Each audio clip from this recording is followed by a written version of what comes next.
Good morning to all of you. It is a Monday morning, the 21st day of December on this Monday before Christmas, and we are joined by the governor of the state of Tennessee, Governor Bill Lee. Governor, good morning.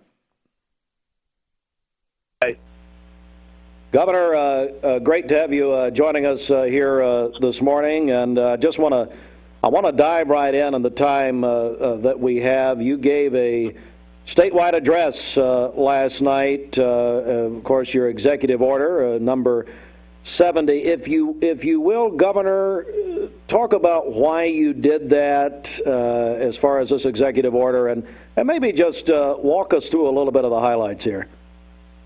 Yeah, I appreciate you having me on, and I really spoke to the state last night because I felt like that it's my obligation to just be straightforward and to be clear and to make sure that people understand exactly where we are. I know people are living their lives and moving forward and may not dig into all the data and look at the latest, health information, which I understand that totally. But I think sometimes we need to know how a situation, the extent of a situation. Right now, we're the worst state in the country for cases per capita. And of all the states in America, we're the worst. Tennessee's kind of ground zero for a surge of sickness. We have had, in the last week, we've had 3 different days where we had 10,000 cases a day. And that's a significant caseload in our, and what that means is that a number of those people end up going to the hospital, and we have 3,000 people in the hospital in Tennessee right now.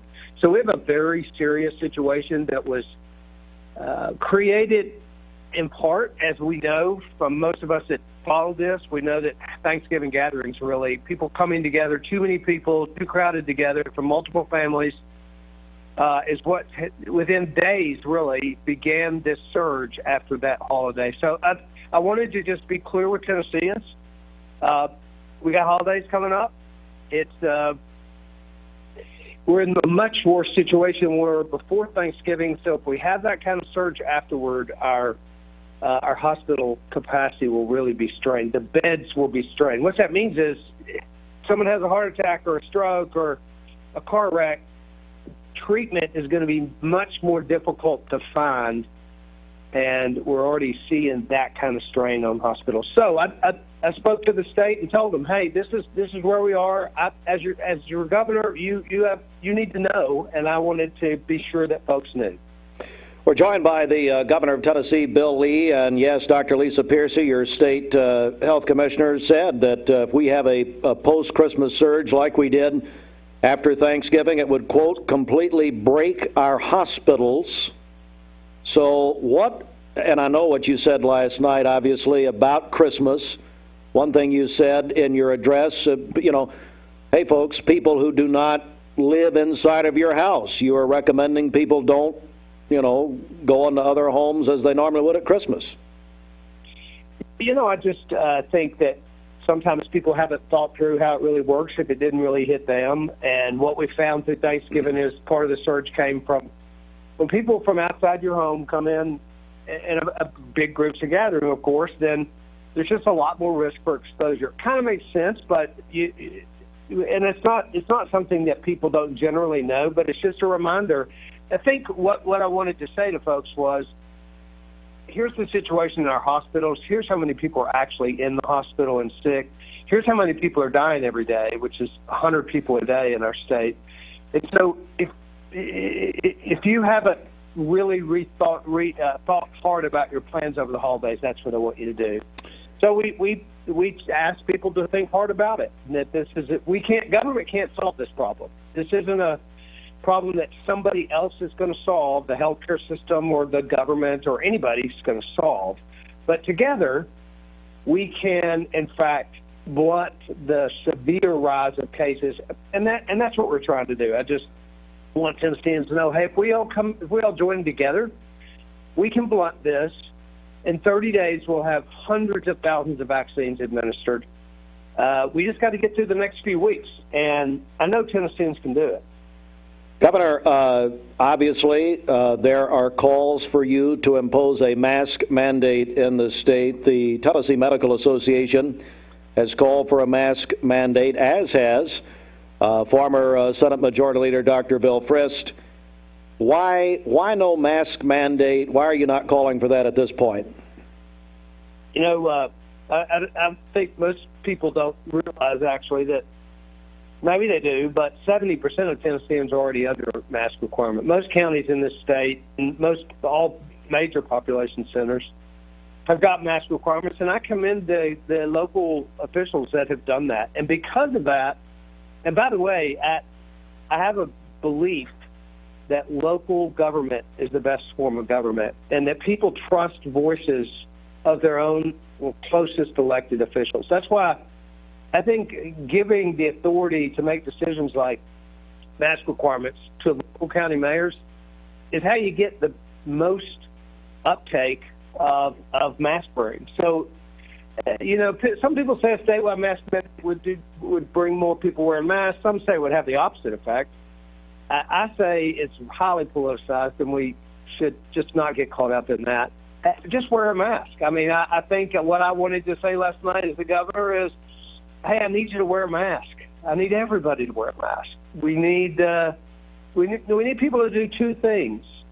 If we're all going to do this together, we need two people to know that there are two things that they can do. They can limit their gatherings and not have big social gatherings and lots of family members from out of their home, and they can wear a mask. And then the state is doing all kinds of things. The healthcare capacity is doing all kinds of things. We're setting up COVID-specific nursing homes, funding, staffing, National Guard medics in hospitals to provide additional care, testing we're continuing to test free for everyone. We're distributing vaccines all across the state by hundreds of thousands. The Moderna vaccine is scheduled to arrive today in Tennessee. So we're doing a lot of things. I'm just asking Tennesseans, hey, you know, here's the real numbers. Make sure you know them and do your part. We're joined by Governor Bill Lee on Mix 104.1 and Mix TV. I want you to, we've had some listeners and some friends reach out to us after hearing you're going to appear here this morning. If you would speak to a couple of different portions of your executive order, one being, if you can just talk about the worship gatherings part of that, obviously in Southeast Tennessee, that is such a huge deal. And then if you would also, sir, clarify the restaurant capacity and indoor dining portion of your executive order, if you will. Yeah, actually, this executive order does not address, it does not change the circumstances in businesses, indoor dining, or in churches. Listen, the First Amendment and the protection of the expression of religious liberty is something that should not be even thought about disrupting. So, yes, would I encourage pastors and churches to consider other ways to worship and to not have mass gatherings? And you know, would I ask them to consider that? Absolutely. You know, for the sake of the folks that work in their church. But I'm not doing any executive order that impacts churches and tells them what they can and cannot do. It's very important to me. I think you know that my faith is the most important thing in my life, and religious liberty is incredibly important in this state, and we will protect religious liberty at all costs. And what that means is how you want to worship, where you want to worship, is not going to be instructed to you at all in any way by the government. Now, businesses, same thing. Right now, you know, livelihoods are important. Keeping businesses open are important.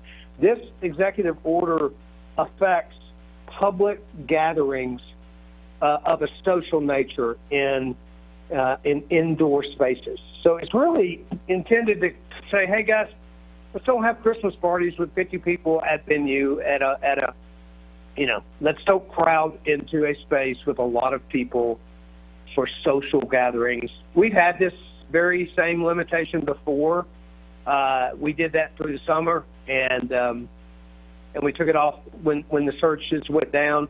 and this is we're putting it back today for a limited amount of time, just to really send a message and say, hey guys, let's don't just for a few weeks here, let's be really careful.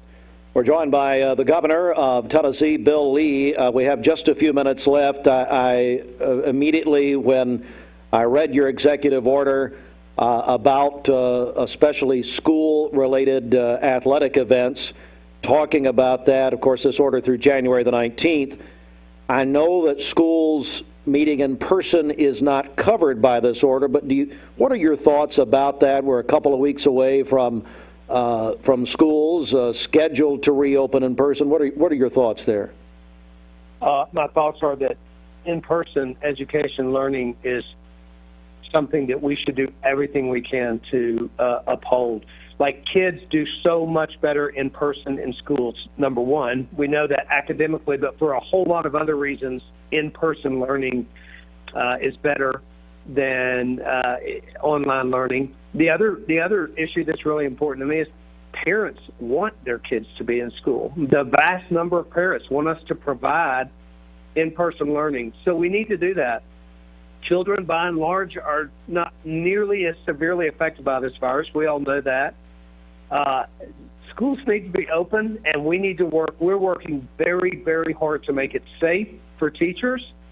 And by the way, you'll find as vaccine rolls out, teachers will be earlier than most in line to get them, because of my belief that keeping schools open, keeping teachers safe, is very, very important. We need to do that. And on the sports, you know what? High school sports is an important part of kids' lives. It's an important part of our culture. It's very important to me that we do everything we can to protect and keep high school sports going. This executive order does that. It allows for it. We just limit the amount of attendance in an indoor sporting event for high schools to family members and caretakers and, the appropriate people that really ought to be there to see their kids. And then just for a short period of time, let's limit the rest of the people that can be there. It'll help us blunt this curve in the next few weeks. In our final minute, Governor Lee, vaccine, you touched on the vaccine. The head of Operation Warp Speed from the federal standpoint over the weekend took blame. He actually took personal responsibility for the problems with the rollout. How has the rollout been in Tennessee? How do you feel it's gone thus far? We have a real detailed plan to deliver this vaccine when it gets here. From our perspective, once we've gotten the vaccine, the rollout's gone well. We're vaccinating thousands of people. We have a very clear plan. As soon as we get this vaccine, it's going to be distributed, and I'm very hopeful about this. Every day is going to be more people that are immune from this virus because of the vaccine, and that's a very hopeful thing. So I think it's great news. I think in 30 days we will have substantially put in hundreds of thousands of vaccines, and that's a good thing. So I'm very hopeful. I will say this: this is Christmas week. You know what? Let's don't forget the fact that there's really great hope, and we will get through this together. We will step up. Tennesseans will have courage, and they will do what they need to do. It's going to be a tough fight. It's probably going to get worse before it gets better.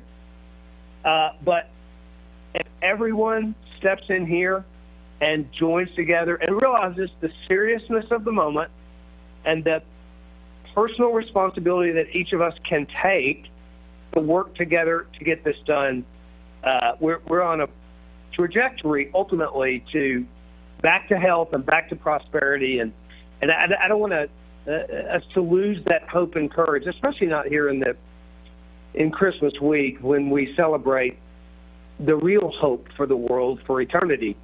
And we can't forget that there's hope, and it's a powerful thing, and it transcends all of our circumstances. And I want to remind folks of that. I want to wish them all a very, very Merry Christmas and a very hopeful season as we navigate through what's a really tough situation. And Governor, our prayers with the First Lady. It was made public over the weekend that your wife, Maria, did test positive for the virus. Any updates you'd like to give? Well, I want to mostly say thank you. We've had thousands of people who have reached out and said said they're thinking of us and praying for Maria, especially. Your prayers are working. Maria is doing well. She's got her symptoms are better, and she's on the mend. So, thank you for asking. But and I will just tell you that we know that the prayers of the righteous accomplish much, and I know that the prayers for Maria have been helpful. So, thank you. Well, Governor, that update on your wife, let me tell you, when I told my wife that you and I'd be talking today, you know what her reaction was? What's that? Can you still take the dog to the groomer? That was, you talk about keeping somebody, my head right, Governor. I mean, come on, you met her, come on. Oh, goodness. So I got to take Annie to the groomer. There you go. You got first things first. Governor, Merry Christmas to you and the First Lady, and God bless you, and we look forward to talking with you again. Thank you, sir. God bless you, too, and all your listeners out there. Be hopeful in the most hopeful celebration of all the earth. Amen. Merry Christmas, sir. Thank you. You too.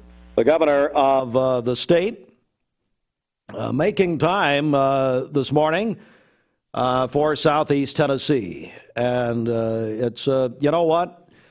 Let me I tell you what, we do want to go over a couple of things that he said, because I feel like the governor might have made some news there in our interview, and we were getting a lot of feedback. To those who, so I'm going to go back for just a second. Now, if you were not with us at 9 a.m., I would encourage you to go back. This was a full of informational interview here that affects really every listener in Tennessee this morning. The governor talked about why I asked him about the mask mandate. That was obviously the number one question that we received into us, is why did the governor not declare a mask mandate? His answer is that he did, that 70% of the state is covered by a mask mandate, and he's talking about the major urban areas, the major population centers, which have their own health departments. Many of those counties and many of those cities have already done a mask mandate. That includes Hamilton County and Chattanooga, all with a mask mandate. Very interesting about the vaccine. We did hear over the weekend that the head of Operation Warp Speed from the federal government took personal responsibility, you don't hear that a lot, for problems